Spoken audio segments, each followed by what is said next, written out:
It's a country that will, in the next 10 years, become the most populous on the planet. And with an increasing human population comes an ever-growing number of animals. For India, the question is how to feed its citizens using an agricultural system traditionally reliant on small farms and often inefficient production techniques. It's a challenge that was discussed at a conference in Delhi earlier this year, attended by experts from Edinburgh. Scientists from the Roslin Institute, Royal Dick School of Veterinary Studies and from Scotland's Rural College shared ideas with a wide range of partners from across India. I think the major difference between the farming as we have it in the UK and farming here in India is the scale of it. We are relatively large. There are larger farms around the world, but we're relatively large. Well, here in India, much of it is the small farmer. So therefore, we're going to need solutions to their small farmers' issues. Now, in some cases, that's going to be disease which affects every animal. In other cases, it will be on how the practices of a small farmer unfold. And that mixture of looking at issues which spread across the whole of India, for example, disease or reproductive efficiency, and issues which relate to specifically to the small farmer and how he can manage or she can manage that small population of animals. And that's why I think the mix of university and Scottish Rural College scientists we've got here fits perfectly. We cover the spectrum. But we mustn't forget their systems and some of the social aspects. That's very important, that we can't just sort of go in and say, in Scotland we do this. If here, that would be an unacceptable aspect to it. And it was interesting early on this morning that in the Indian Constitution it's written about the care and looking after of cattle and how those aspects are very different. So we need to be careful that we use our knowledge, but we temper it with enough experience. Or I think it's important for all of us from Scotland to listen to our colleagues here in India and for them to explain to us some of these very important social aspects that our work has to be integrated with. The issue of welfare is one of increasing importance in India, both for the animals themselves, but also for the benefits to farmers from animals that are properly fed and cared for. For those pressing for greater improvements, the advantages of working with Edinburgh are, they say, considerable.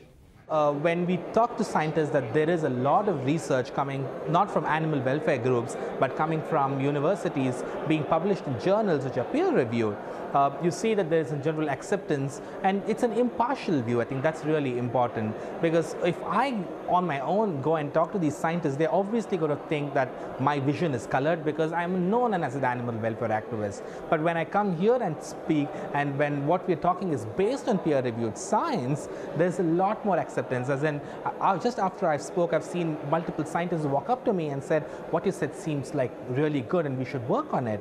And it isn't like this is the first time I've spoken on this issue. I've spoken on this issue in multiple forums many times, but then there's always a skepticism when it's a forum that's not neutral. And having a university, a reputed university such as yours, come here, bring us all together, and accepting what we speak brings us a credibility on the issue, which is really, really important. That issue of animal welfare and conservation is a challenge that has been taken up by a number of scientists from Edinburgh. India's wildlife is rich and varied, but increasingly human activities and pressure on habitats are having a negative impact. One new partnership that Edinburgh has entered into is with the Corbett Foundation, a charity dedicated to both protecting wildlife and supporting people who live in rural parts of India. If you take the whole subcontinent, we have as many species of wildlife as you find in Africa.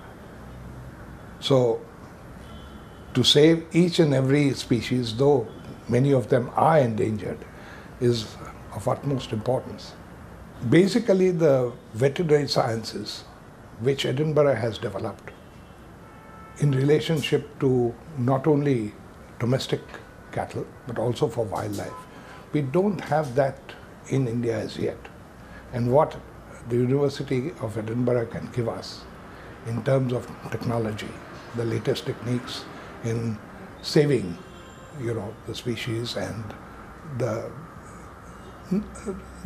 controlling the disease in these species is of utmost importance.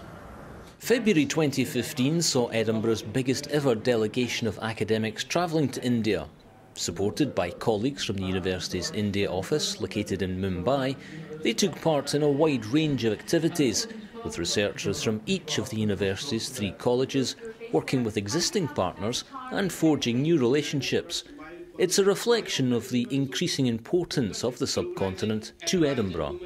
Our focus on India for a long, long time, back to the late 19th century, has been bringing students from India to Edinburgh. We still do that, one of our biggest group of non-UK students, but now we're really looking at building collaborations with leading universities for teaching programs, for research collaborations in India. And that's tremendously important given the status that India now has in the global economy and the investment that's being made in the higher education system. As a global university, we just have to be here.